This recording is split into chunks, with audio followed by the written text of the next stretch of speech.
Bonjour à tous, good morning everybody, and welcome to the press conference for The Wind That Shakes the Barley, which is showing tonight in competition. And I will introduce the people who are here at this podium, all of them connected, of course, to the film that you saw this morning. Because it is such an ensemble piece, in more ways than one, I will introduce everyone here sort of as a group. Sitting next to me, they have worked together almost forever. They are one of the strongest producer, director, sitting down, so we can start. Don't clear the aisles.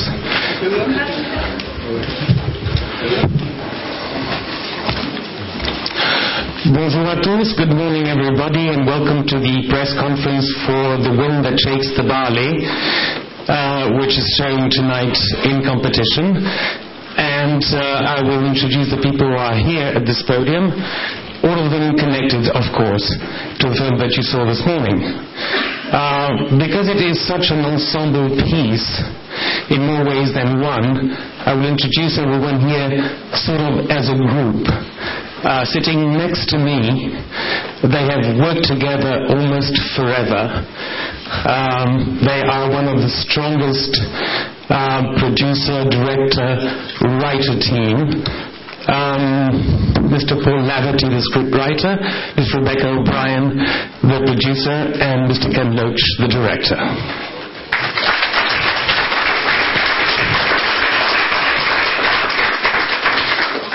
Now, in front of the camera, of course, part of the cast, starting from the far left, as Dan, Liam Cunningham, as Sinead Orna Fitzgerald, as Porrig Delaney, as Teddy Porrig Delaney, and as Damien, Mr. Killian Murphy.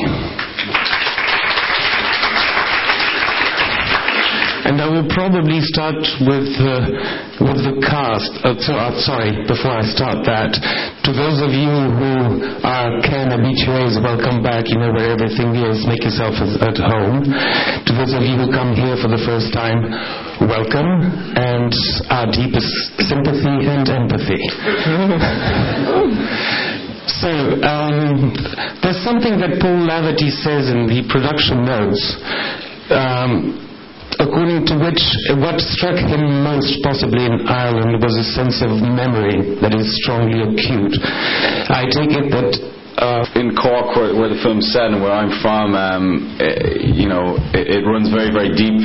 The politics and the divisions, and everybody has stories of family members who were caught up to greater or lesser degrees in the struggle.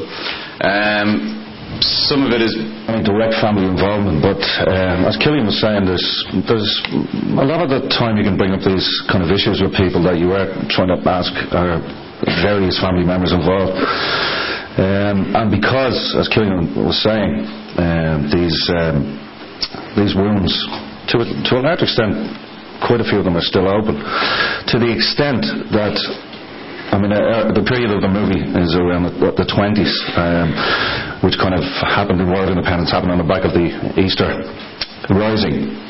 And it's kind of sold in Ireland that we got independence on the back of the Easter Rising. And this particular period in Irish history was quite...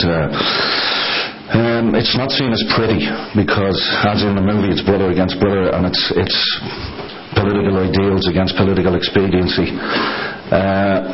And because of the sides that are being taken, there's a lot of it historically, or now, is kind of being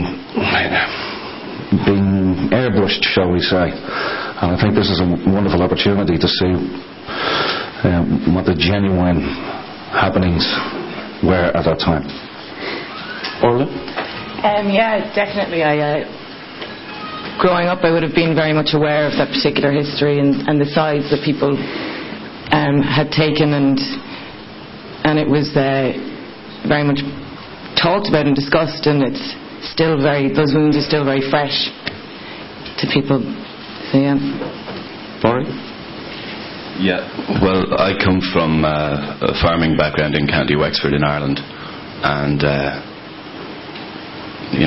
I can still go home nowadays and just walk through some of my father's fields, through some of the land, and see that there are unmarked graves of people who were shot by the Black and Tans or by the auxiliaries and were left to die in ditches.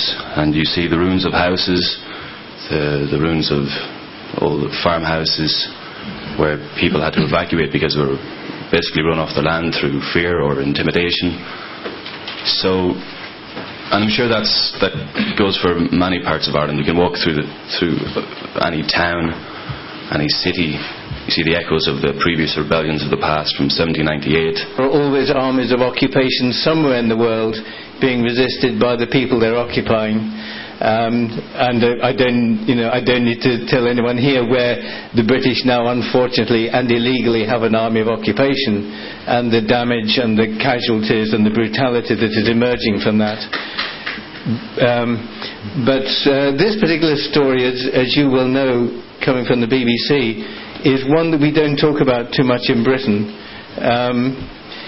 We hear a lot in our news about the north and what is happening in the north of Ireland, but we have very little context for it. We don't know, or it is never part of the story where the conflict comes from.